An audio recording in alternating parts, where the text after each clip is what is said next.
Like to say was the players get dependent. Tell them you please go and play. Mentioned was anything is possible if you need it bad Many enough. times I don't sleep in the night also, just 4-5 hours. Just take help of the experts because they can. Feedback the parents give to the child. Bhushan, I really congratulate. It's great to have these talks Yes, between. the parent plays the most important role in a sportsman or players. See, the belief that sports and academics are Usain Bolt record. And if you look at these, Tell us about that toughest phase of your life. But I got into comfort zone and see, every day there are so many things which are one of the biggest problems for athletes who don't understand is that. But my coach Ripa sir, who always motivated me, there were other riders also, but I was not. I want to kind of just focus.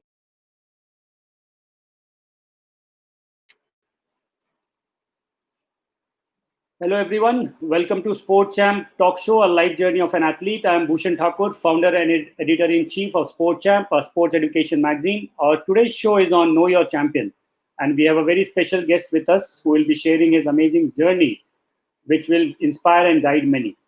Now let me introduce a very special guest of today, Abhinav Sinha, international squash player, represented India in Asian Junior Championship and World Junior Championship in 2009. Junior Indian team coach in World Junior Championship in 2019 and British Junior Open in 2020. World Squash Federation certified level 2 coach, runs a high performance academy by the name Champions Gurukul for top level athletes, established Rolling Nicks Sports Foundation in 2009, coached and mentored players who have won under 11, under 17 national titles. Welcome to the show, Abhinav. And thank you for accepting my invitation and agreed to share your life journey and years of champion with us. What do you think about this show? You must have seen some of the shows in the past.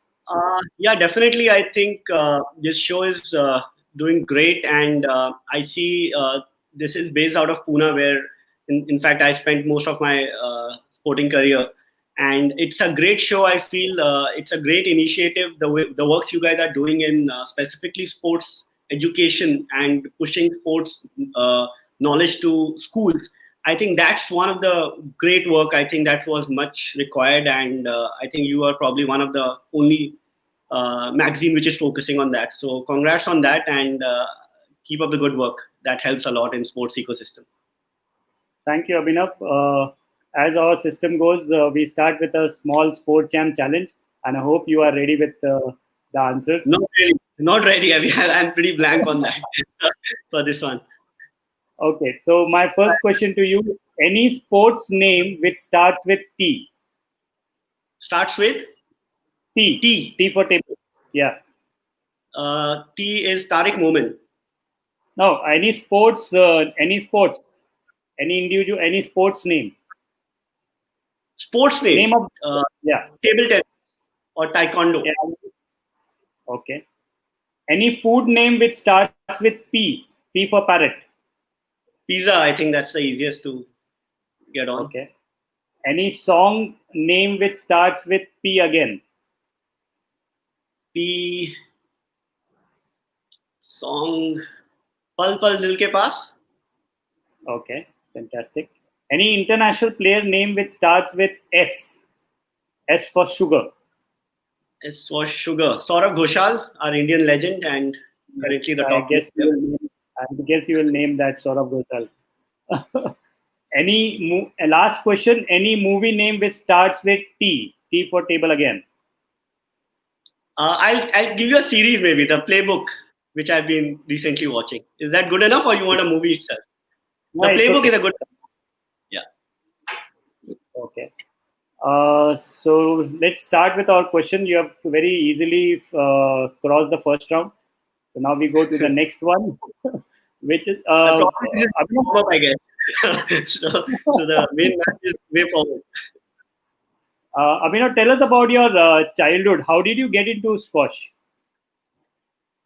So, okay, so many people don't know this, but I was always been an active player in terms of parents always pushed us to play one or the other sports. But my sporting career actually started with karate and badminton. So at my initial foundation years, I played badminton and karate, and then finally when I went for so this is a different story, but finally I went for enrollment for badminton in a bigger club. It used to be a club called Amitabh Bachchan Sports Complex in a place called Allahabad. So that's where I was initially, and obviously badminton was full. So the other alternative was they said, why don't you enroll for squash and then gradually take transfer in badminton at a later stage, right? So that's how basically I started squash, and and then once we started, I think there was no plan of going back to badminton or anything. Then we got hooked to squash that way. So, what do you think about this concept, like which is called? Do you like the sport? Or do you play the sport which you like, or which you are meant for? So, finding out the sport. Sometimes you like basketball, you like football, but you are meant for some other sport. So, what do you think about that concept? So, this question can have two parameters, right? So, one is from parents' point of view, which is obviously a lot of parents must be listening to this, and so there are 2 point of view: what a kid likes and what the parent wants them to do, right? So if I look at players' point of view, you must try everything at an early age, right? And basically that also is a message for the parents as well, because at the foundation years, when you start playing, getting into physical activities, I don't think so it's a great idea to be one sport specific, right? So at the age between 6 to 9, because that's a foundation year, you're physically growing. So ideally you should try everything, and then gradually as a kid you will tend to fall for one or the other things, right? So I think that way I would suggest don't try to say that, okay, this sport is growing, I'll get my kid there. It doesn't work that way, right? So you don't choose a sport will choose you. If you at all, you've got to be there, right? Otherwise you will keep struggling. So I think at initial stage, just be open-minded, get your foundation clear, and just enjoy. That's it. That's what you got to do. Correct. So what was your parent role in making you a champion, and how they used to support you in the beginning days? So obviously, being in a 2-tier or 3-tier city, sports was not great. I'm talking about 99, 2000, right? So obviously India still is into education, but that time obviously sports had its limitation, right? So the main role they played was at least kept me active from the age of 6, 7. So I started with karate classes, badminton classes, and their point was, whatever you're doing, make sure you are just doing it the right way. You're not wasting time, right? No expectation in terms of results or tournament. We never thought also we were going to compete when we began, frankly. But I think that was one of the good things they did, which basically, getting us involved in sports. So my elder brother also was there, so he was also used to play. So that was another support system.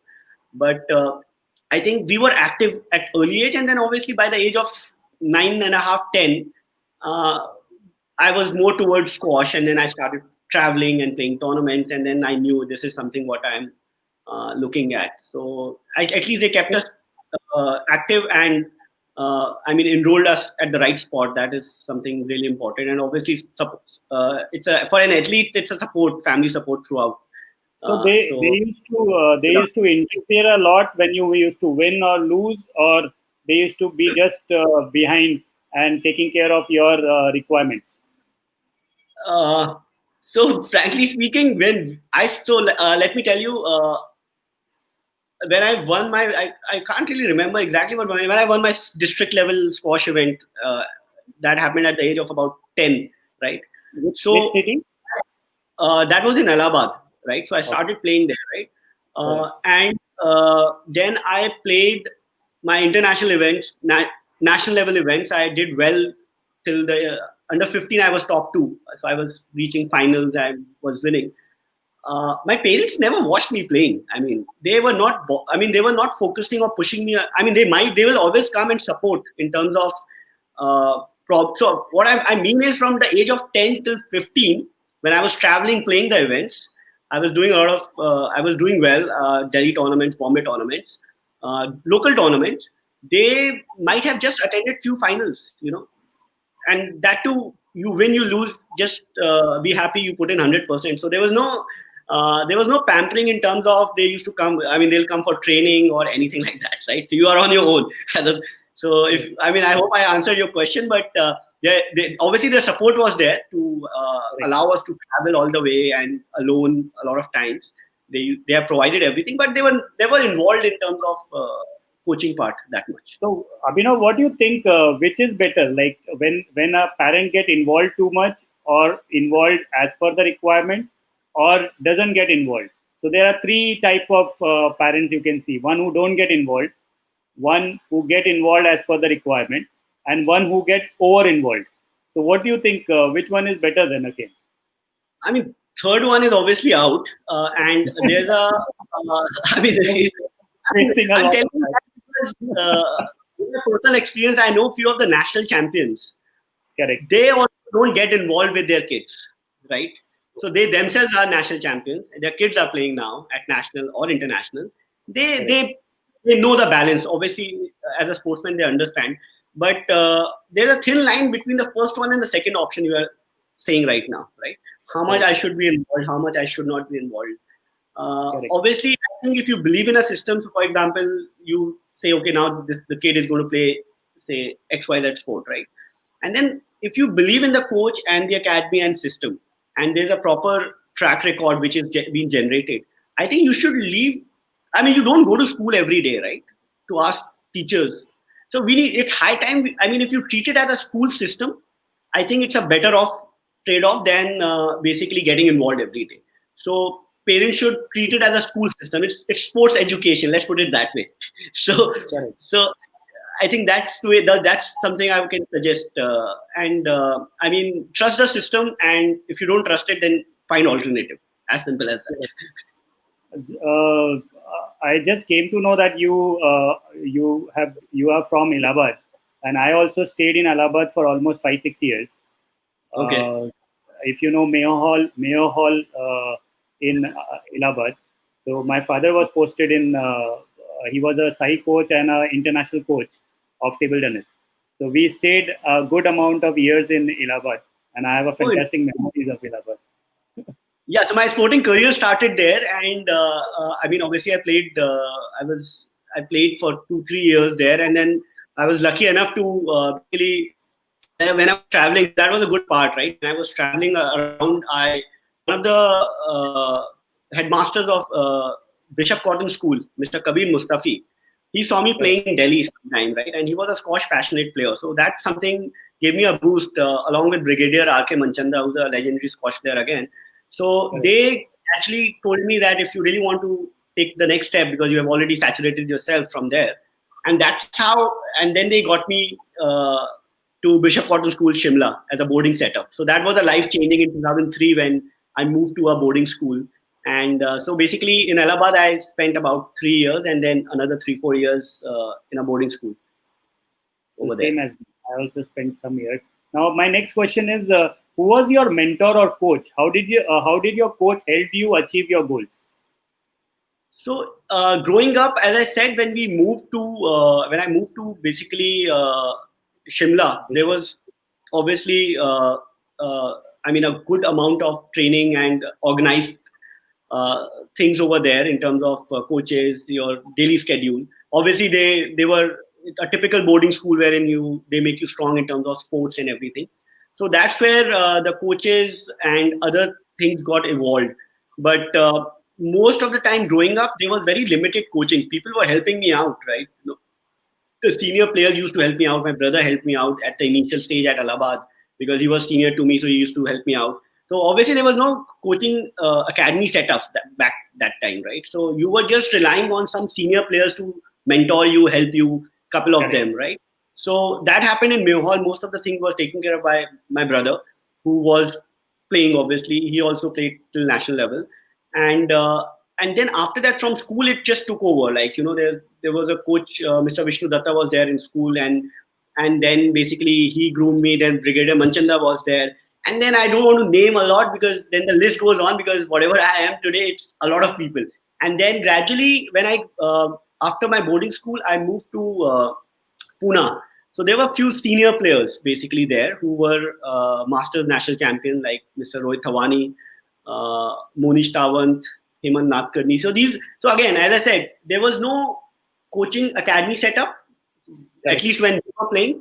But we were fortunate to have a lot of good people around who basically helped us in terms of, okay, you come and play with us, they will guide you. So most of our junior career, I mean, till my world juniors, in fact, and there was a good support in terms of whenever we used to go to the National Academy, when we were fortunate to get into top 8, so you go to Chennai. So they have a good setup there. They always had a good setup in terms of National Academy. So that's where you get some guidance in terms of proper coaches like Cyrus Puncha is there, and then Major Maniam was there earlier.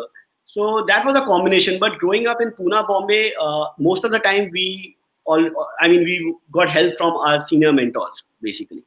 And finally, after in my senior career, we actually finally got one of the coaches from Australia, Mr. Jeff Davenport.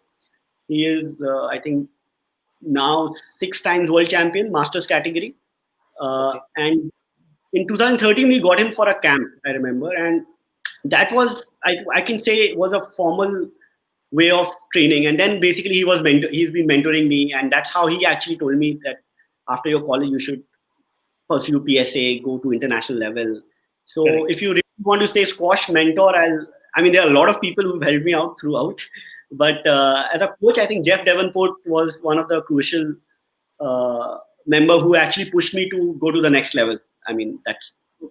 So, what was the biggest moment of your life in squash? And did you achieve what you aimed for in squash when you started?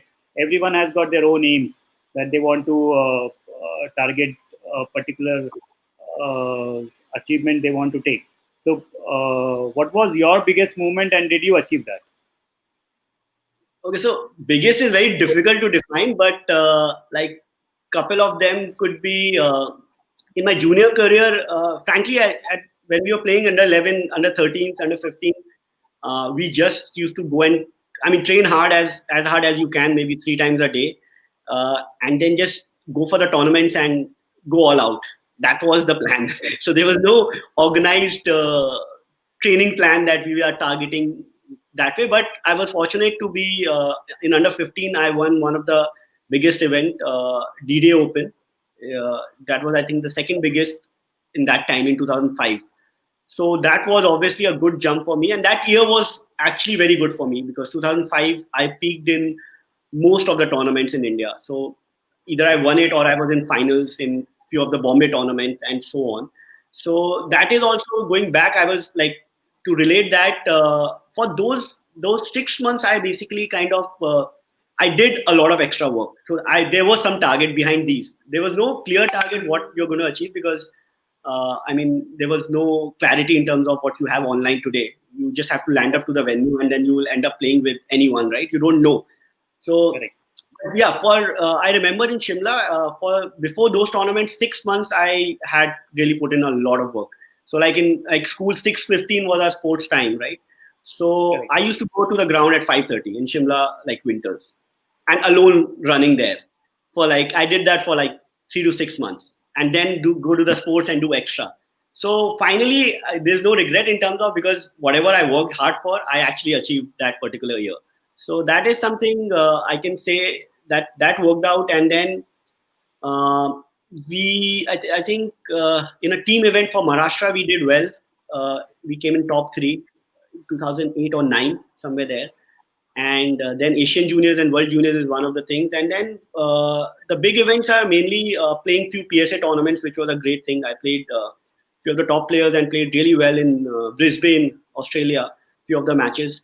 So that is something, a good memory from the senior one. And finally, in a coaches category, winning the national championship. That's one of the things I can say. But I think I've been into different phases from junior to senior, then coach. So each phase has one thing or the other.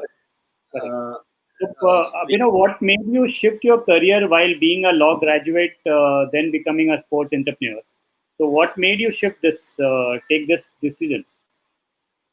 So, obviously, after my school, I definitely wanted to play more squash, and 2009 was my peak year as well.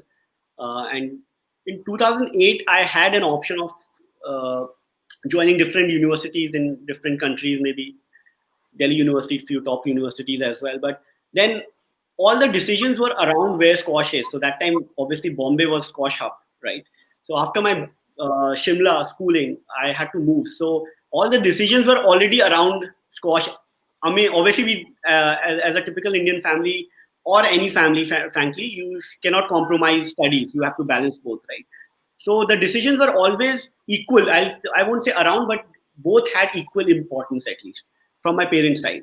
So that was a very good thing for me, because they never said ki squash is not important or studies is not important. That's how they made sure I got into like ILS Law College, which was probably one of the best law colleges in that time.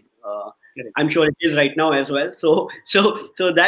And then basically, and that's how it was always equal. Obviously, after graduation, I did work for a hedge fund for a year as well. I tried it. I mean, balancing both. But I mean, when you're playing professionally, it's too much of a grind every day. You cannot afford to do both. That was very clear. Yes. I drained out almost in 9 months to 1 year, and basically my whole idea was I'm going to, and then basically, but I won't say that was a bad experience, because it actually told me that this is not something you want to do.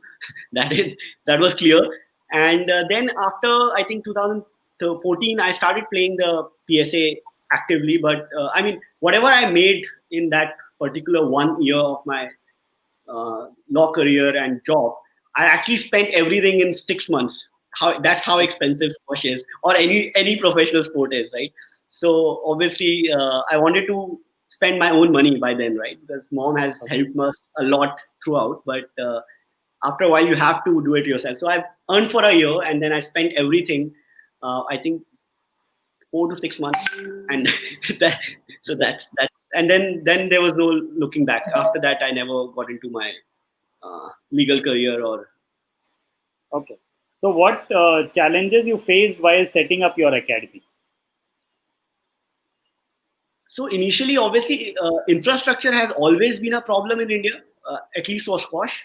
Squash, as you know, it's been called as a rich man sport and other things, but things have really progressed in last 10 years. When I started coaching and my foundation started working in 2009, there were no public courts only. I mean, either you are a defense person, so you have a squash facility, or you are a member of a club. So as a regular Indian, if you want to play squash, you don't have an option. There were hardly any options all over India, right? So that was one of the main issues, I think. And that's how I actually started the whole thing. And obviously the coaching academy setups were not there in Pune also that time. So that's when I said, after playing my World Junior, and that time I saw a lot of international events, I said, I have to start and at least give back to the juniors whatever I have learned. And that's what basically I'm paying back, because I also learned a lot from my seniors. So that's how the whole Rolling Knicks journey started.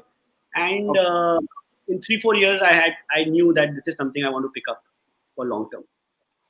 So, as you are running a high-performance training academy and mentoring national champions, so what guidance you give to players who are currently striving hard to achieve their goals?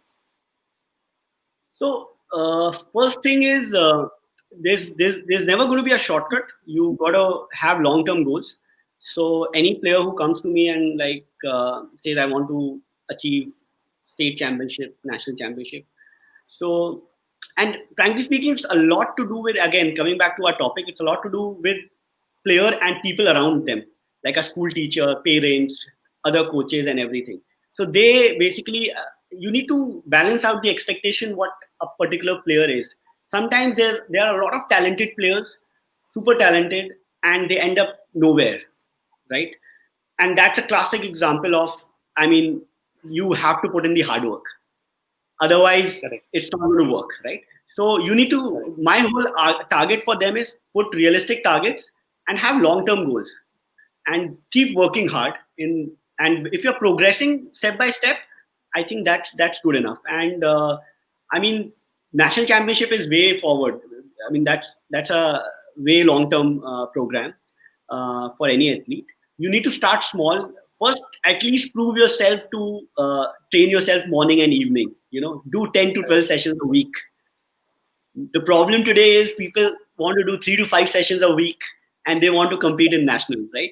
Compared to someone who's putting in 10 sessions. So it's simple maths. Put in the hard work, and then we can talk about where you will land up and what your targets are.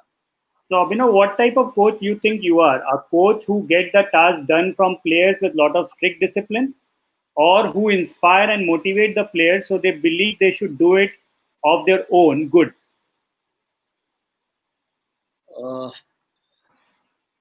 Okay, so being trained, I mean, I've been training a lot of kids who competed at national. So you cannot be one side for sure. You have to do both, because few kids like it. You give them in writing, this needs to be done and this needs to be done, right? And few on the other side are more creative in terms of, if they are inspired, then actually they'll come back to you and ask for more. Obviously, the preferred one is the later one, but you have both as a combination. I feel at certain age, a kid transfers from the first one to the second one. So initially they need to be pushed, a lot of kids, and then gradually they will be like on an autopilot. That's what you're actually hoping for. And then your guidance will be even more, much more better that way. Correct. So there are said there are 4 stages of players. When they start as a hobby, then they go slowly turn into happy-go-lucky, and then slowly they convert into dedicated, where they start listening, they start doing of their own, and finally champions are born when they become devoted, which is the final level. And the difference between the both is, dedication means you give what you have, your time, your effort, your energy, but devotion means you start giving yourself, and then the champions are born. So what do you have to say about it? You have actually put it in a well organized way. I mean, obviously we have a long-term athlete development program. That's where that defines what you just said. Actually, it's a world-known fact, basically, how you start, you try, and then you gradually move forward. So the initial part, as I have already said, that it's more about keep trying. I mean, different things, and you'll finally sport will choose you in a way, right? But do it the right way. And the later part is that's the difference between the champions, because a lot of players you'll come across, they'll be like, I'm training like doing 12 sessions a week, I'm doing 15 hours a week, I'm doing everything I can, and somehow they never end up being what their targets are. I mean, the top level athletes. Correct. So the difference is that only what you just mentioned towards the end of your statement. It's a lot. I mean, doing it is one thing, and doing it with passion and devotion is another thing. And that's a factor which defines a champion, right? So basically, whatever the national champion does today, from strength and conditioning training to rehab to sports training to yoga, there are another 1,000+ people who are doing the same thing, number of hours. Correct. Right? And that also is also related to more of your psychological strength as well. That is another big topic which basically helps you when you are competing at that level. So there are different factors, actually. I'll say there's a psychological factor, then your coaching factor, then your devotional part comes in. So it's a huge circle, and the player is in between. To be the champion, as I say, it's not only the player's work, it's the whole ecosystem you have to create around it. And so, that's where for a champion. What suggestion you would like to give to parents of that one circle, of those players who are serious about sports? I would say believe in a system, do your research work right. It's in today's world, you can find and Google anything you want. You can get the data right. And once you have believed in a coach or an academy system, then let them do it as a sports education, right? You be a support system, and you let the academy do the work, basically, right? That's ideally the best way, because you don't want to be involved too much as well. And at the same time, you can take a quarterly report, what's happening with the kid and how's as I said, it's like a typical school system you need to follow. Right. You don't go to your school class teacher every second day, right? Or every week, right? Correct. You ask for a report card, and don't put a lot of pressure, I would say. I mean, don't try to have unrealistic target, or maybe targets, frankly. I mean, at young age, playing under 11, under 13, don't set targets. And even if you have something back of your mind, don't at least share with the kid.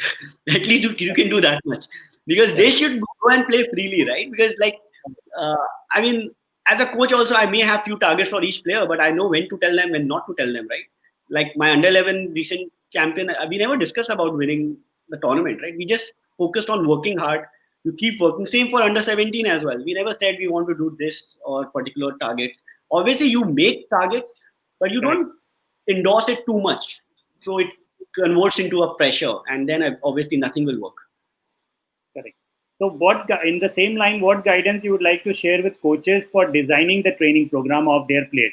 And what point coaches should consider while designing training program for students? Okay, so that's a very wide one because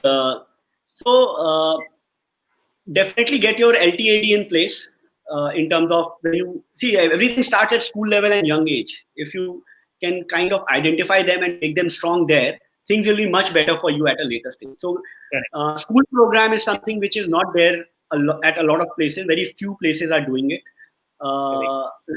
For example, our National Federation, the National Academy in Chennai, they run a school program which has about 300 plus kids coming in there. And then that's how they scout the upcoming talent. So they get afternoon programs, and it's a beautiful concept they have been doing, right? So as a coach, if you really want to get the talent out of the pool, then you'll have to make some extra effort in all these things, right?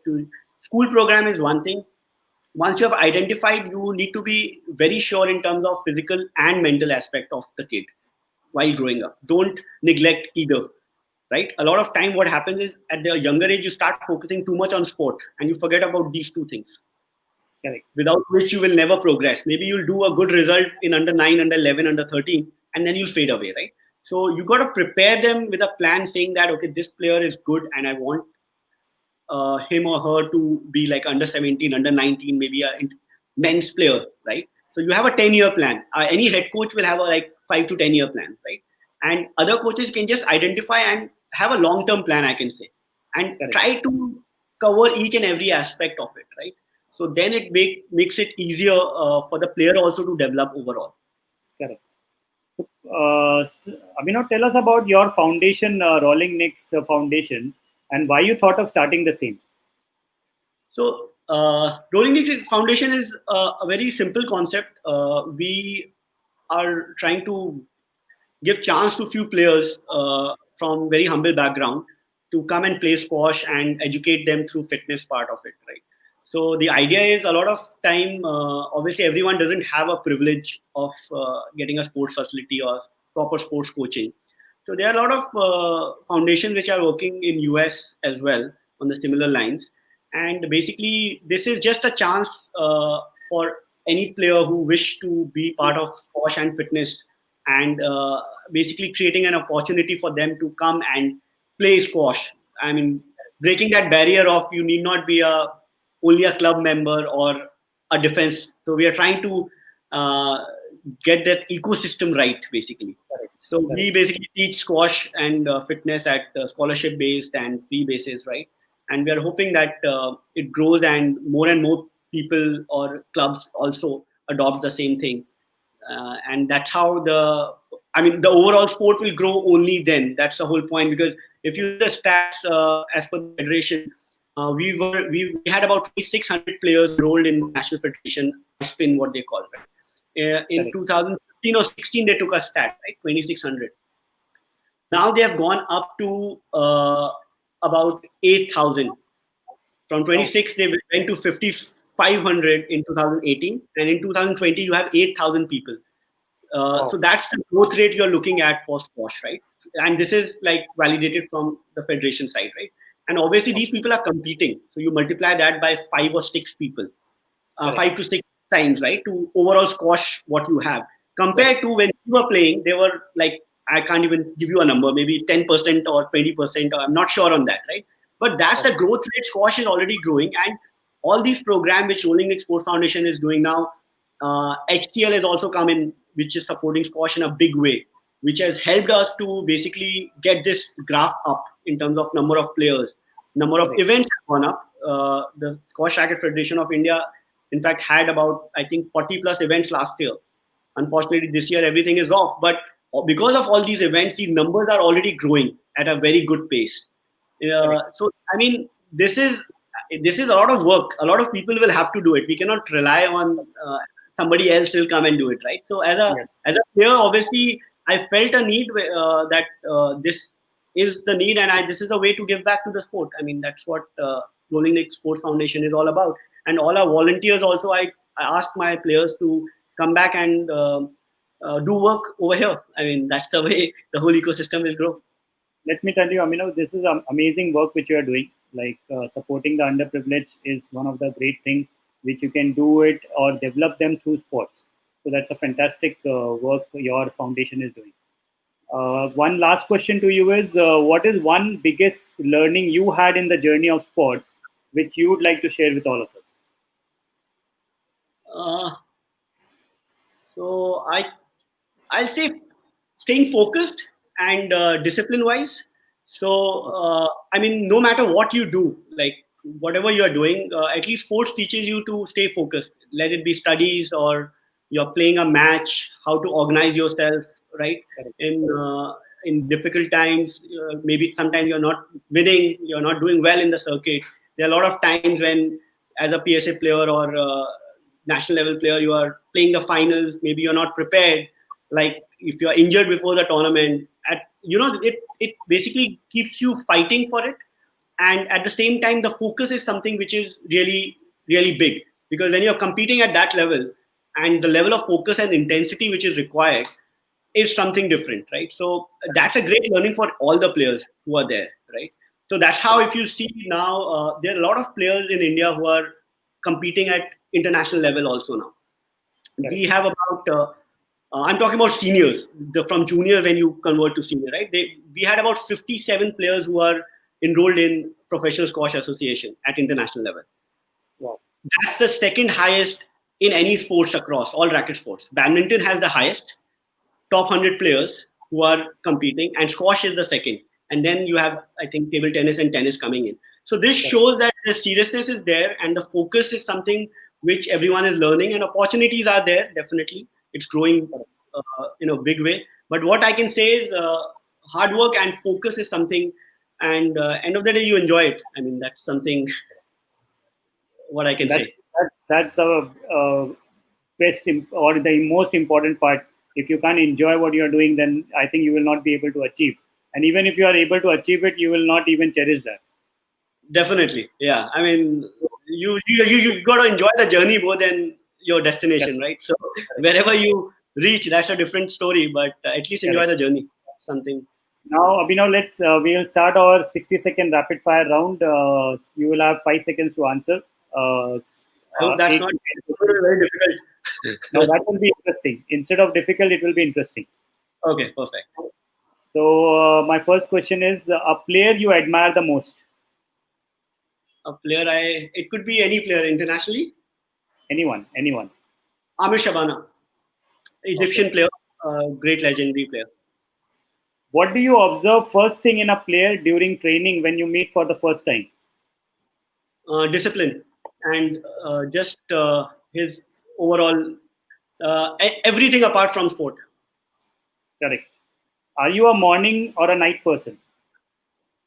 A combination. I am actually, I just need my sleeping hours. So if I have a morning session, say at about 6 a.m., so I'm happy to wake up at 5. If I don't have anything, I'm a late riser. But my body doesn't, I mean, there's no clock to it, at least till now. So I adjust according to the. Fantastic. Your favorite hobby?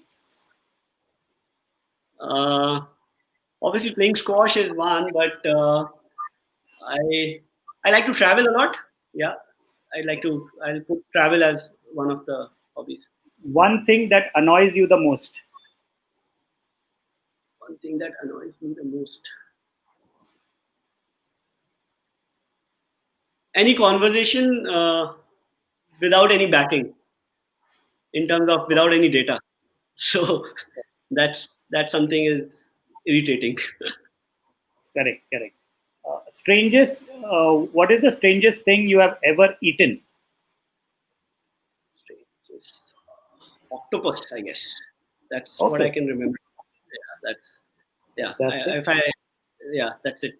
I mean, I didn't really finish it also, but I think that was the weirdest I can think of. One thing world does not know about you.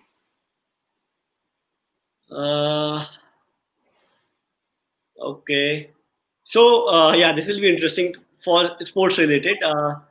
So, squash is not a sport where I played the first international event. People don't know this, but I played Asians in karate in my juniors. Okay. So that was my first international event in karate, not squash. And then squash came in much later. But I did karate at state level gold, and then I was lucky to play the Asian Championship as well. Wow, that's a news. Describe yourself in 3 words.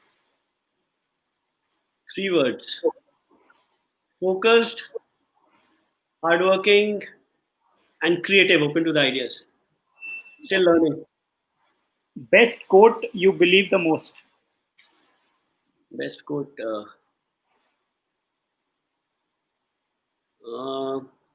There's no quote, but somebody told me this, or I also believe to achieve is kind of what we look at. Believe to achieve, and hard work is the key to success. Fantastic. If you have 3 wishes, what will be that? 3 wishes. Okay, that's a difficult one. I mean, the first wish will be obviously to increase the wishes. That goes without saying. But if only 3, that's out of the option. Okay, so I can go back and start my playing career again. Go back in the happy moment in the junior career. We used to enjoy traveling without thinking. That's one. That's one for squash. And I think that covers it all. I think second and third I can't think of a lot. I think I'm giving you a food of thought for tonight. Yeah, exactly. I would like to go back in time and just enjoy those times, and that's something. And I'll try to, maybe the second one is I'll just try to follow the same thing what we used to do earlier in our junior career and traveling and everything. So I think that should be a good thing. What you love the most? Love the most.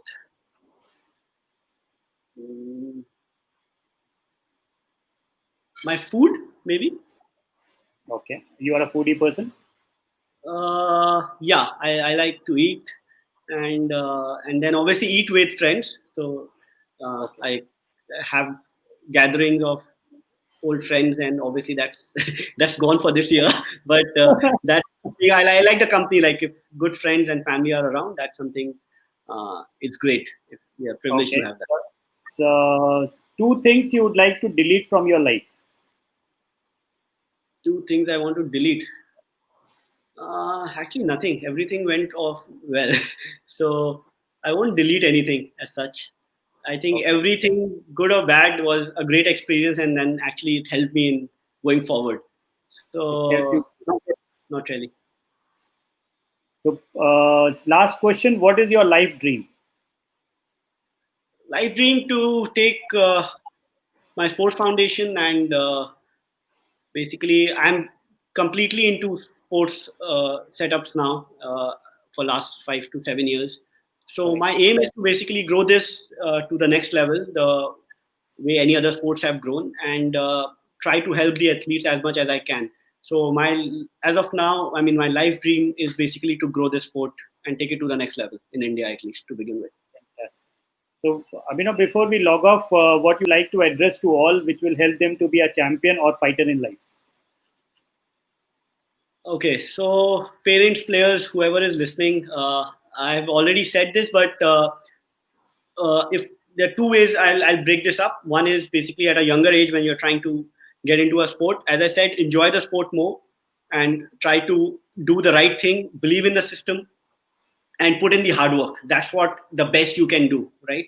And at a later stage, when you want to be a champion, then what I can tell you is it's not an easy journey, and there's no assurance.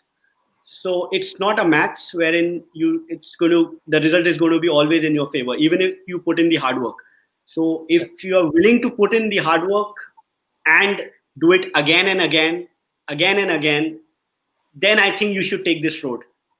Otherwise, it's not going to be as easy as any other thing, right? So be prepared to grind and probably not even looking at results at short distance, right? So if you are really looking forward that kind of a route, the tough one, then you're most welcome to the journey. Very well said, Abhinav. And thank you, Abhinav, for such a wonderful experience and knowledge sharing, which will definitely guide many upcoming champions in their journey of sports. And dear viewers, I hope you must have enjoyed the show and also learned a lot from this episode. Thank you for watching and keep liking and sharing Sports Champ Facebook and YouTube page. Thank you, Abhinav. Thank you, Bhushan. Thank you for having me. It was great being here. Thanks a lot. Thank Stay you. safe. Take care.